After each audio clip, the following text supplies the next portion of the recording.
The midterm elections in the United States are just around the corner. We are almost drowned with the flood of polls. How trustworthy are those polls?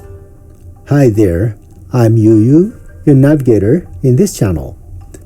The problem is that the respondents are not responsible at all for their opinions. Before the voting day of the 2016 presidential elections, almost no polls correctly predicted the results. But it still is true that voters are curious and the candidates feel uneasy about the results of polls. We know that polls are just statistics and are not perfect, but it surely is a scientific way to know the trend. Today, I'm going to quote the results of the latest polls and projections by some organizations. So let's enjoy them.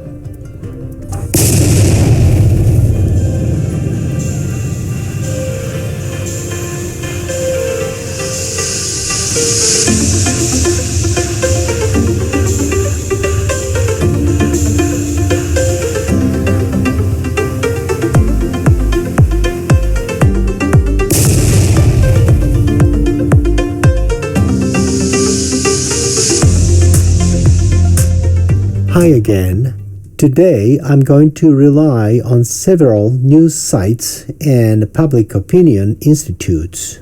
But please keep in mind that today's result may not be true in tomorrow's polls. The situation is changing every moment. The topics we cover today are projection of the House elections, toss-ups, seat loss, and president's ratings in the House elections. Senate projection, and state to watch. First, projection of the House elections. Before going into the projection, just take a look at this graph from the Real Clear Politics website. It shows the generic congressional votes. The Republican Party has enjoyed supports for the last months with comfortable margins against the Democratic Party. For a short period of this summer, in 2022, the ratings of both parties got very close. But since mid-September, the support for the Republican Party increased again, and the margin is more than 2 points or sometimes nearly 3 points. So, many of the news reports and analysis say that the Republican Party will win the majority in the House, and now the battleground is the Senate. Now, what's the projection of the Real Clear Politics? Thank you, Real Clear Politics. The projection of House election result is 174 seats for the Democratic Party and 228 seats for the Republican Party. This projection is as of November the 5th, 2022. It means 3 days before the voting day. Well, the total is 402. The quorum of the House is 435. Where are the other seats? In election polls, the results are usually categorized like a solid Republican or a likely Democrat. And there are toss-ups, the districts where the races are so fierce and neck that nobody can predict the results. According to Real Clear Politics projection, there still are 33 toss-up congressional districts. If you add up the numbers, 174 for Democrats, 228 for Republicans, and 33 toss-ups, you'll get 435. That's a quorum of the House. But wait here, what's the majority in the House? It's 218 seats, right? The Republican Party has already gained the majority without even winning the toss-ups.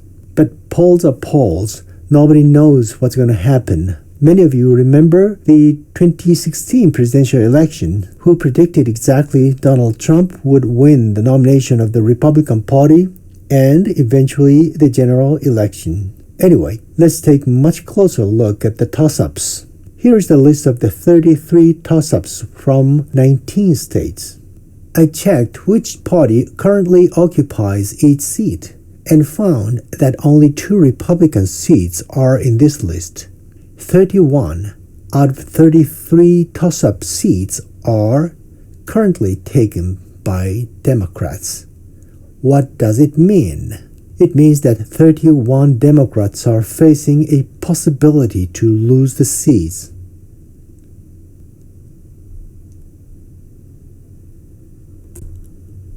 Now let's pay attention to an interesting analysis by Gallup.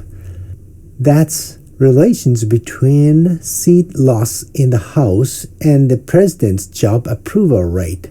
The Gallup analyzed the seat gains and losses of midterm elections of the past. Since the end of the World War II, no U.S. administration, with the exceptions of Bill Clinton and George W. Bush, have gained seats in the House as a result of the midterm elections. Gallup found that losses tend to much steeper when the president is unpopular. According to Gallup, presidents with job approval ratings below 50% have seen their party lose 37 House seats on average.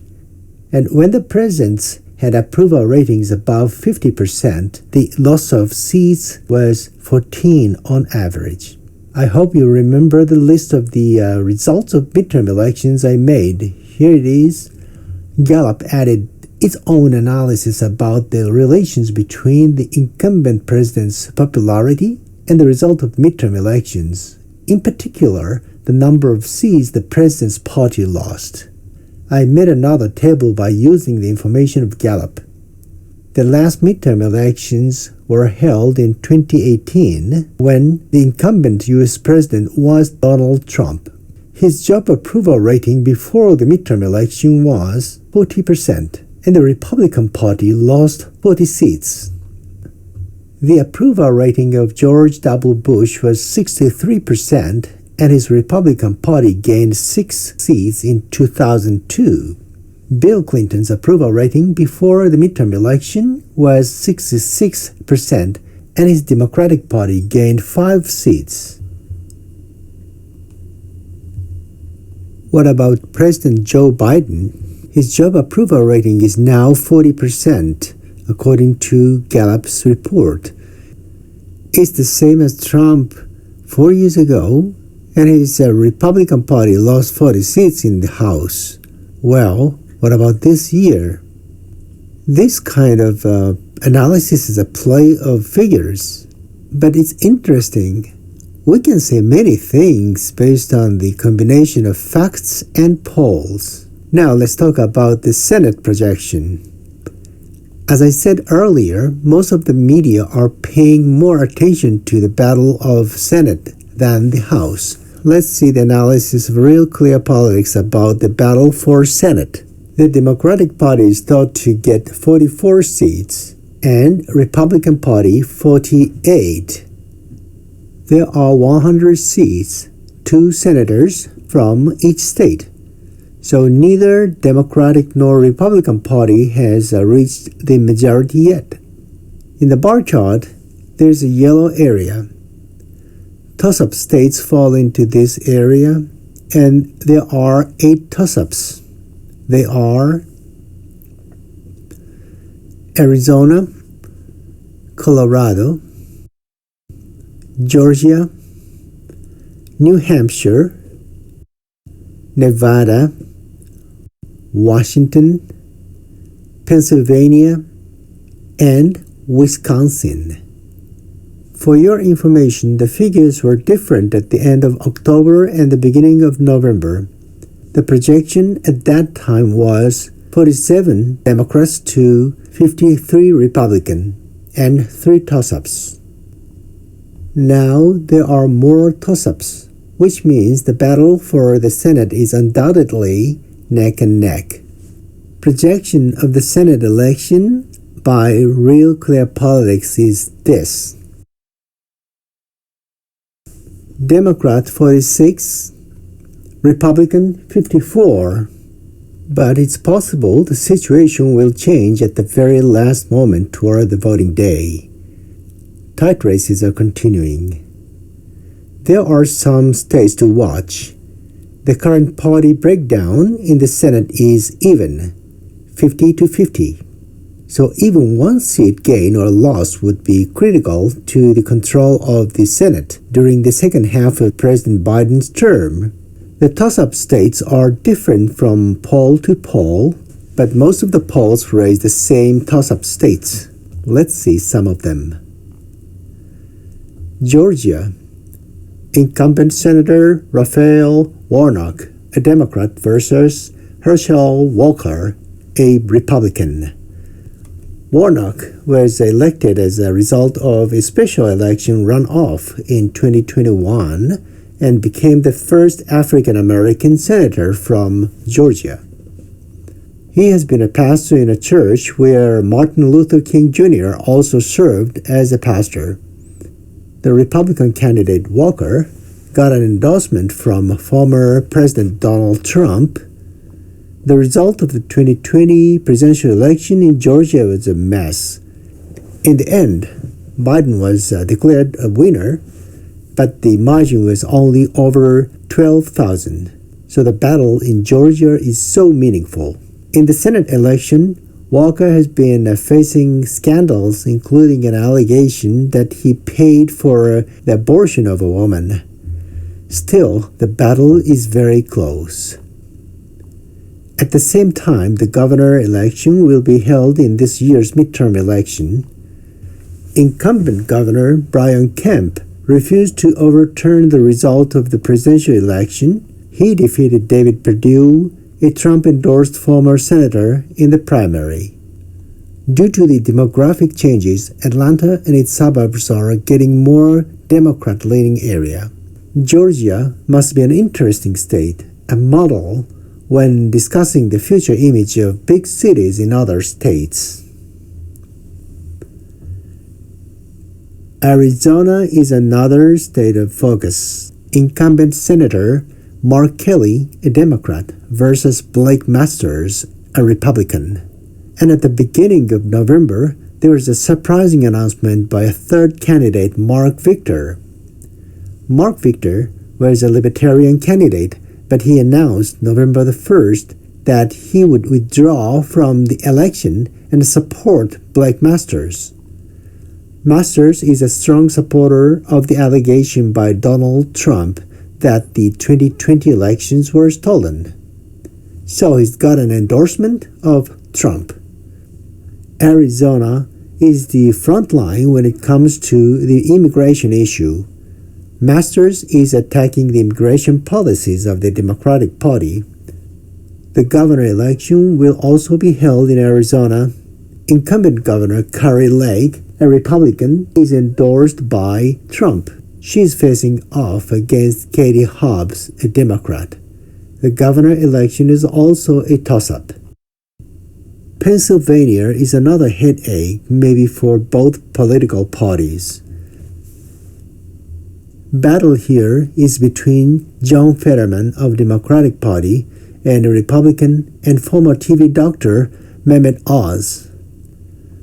Fetterman suffered a stroke last spring, but he says working full-time is no problem.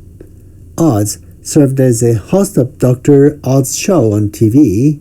He's got endorsement from Trump, but there have been several reports that Dr. Oz tries to distance himself from Trump. Wisconsin was a real battleground during the 2020 presidential election, and it still is. Incumbent Republican Senator Ron Johnson denied the victory of Joe Biden and was against certifying him. He is facing off against a Democrat, Mandela Barnes. Several polls indicate that Johnson is slightly leading, but this state is also a toss-up. The gubernatorial election will also be held between the incumbent Democrat, Tony Evers, and Trump-endorsed Tim Michels. Some research institutes think that Nevada is also a toss-up state. Incumbent Senator Catherine Cortez Masto, a Democrat, is fighting a fierce battle against a Trump-endorsed Republican candidate, Adam Laxalt.